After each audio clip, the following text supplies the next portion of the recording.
Hop, c'est parti. D'abord, un, j'aime pas rester au lit. Et deux, l'envie de partager de l'enthousiasme avec les gens.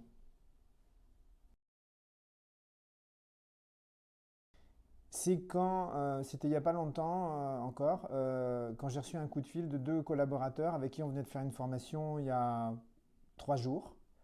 Et quand j'ai entendu leurs éclats de rire, l'enthousiasme et la pêche qu'ils avaient dans la voiture, j'étais super heureux. Je me dis, voilà à quoi ça sert.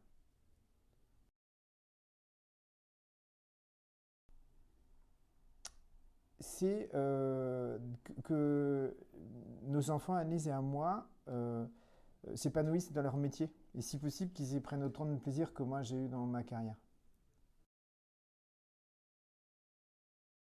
De la curiosité, du travail, et après, le hasard, ça n'existe pas. On va générer des rencontres, mais pas.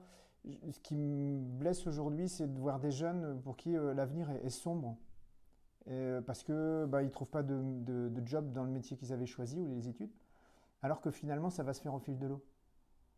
Il faut juste qu'ils soient curieux.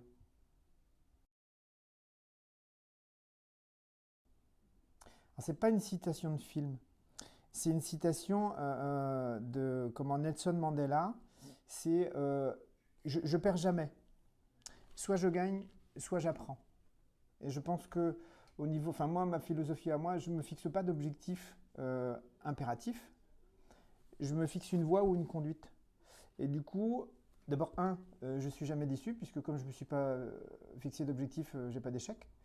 Et je me dis que de toute façon, quoi qu'il se passe, je vais apprendre. Donc je suis toujours content. J'ai j'ai pas j'aimerais pas être un animal. Je respecte les animaux, mais c'est vraiment, j'aimerais vraiment pas être un animal. Ma maman, elle adore le jardin parce que mon père avait dit si jamais un jour il revenait sur Terre, il reviendrait comme un oiseau. Donc elle a toujours le sentiment de parler, enfin elle parle aux oiseaux, comme ça elle a l'impression de parler à mon père. Moi je respecte beaucoup son idée, mais ça ne m'intéresse pas du tout d'être un animal.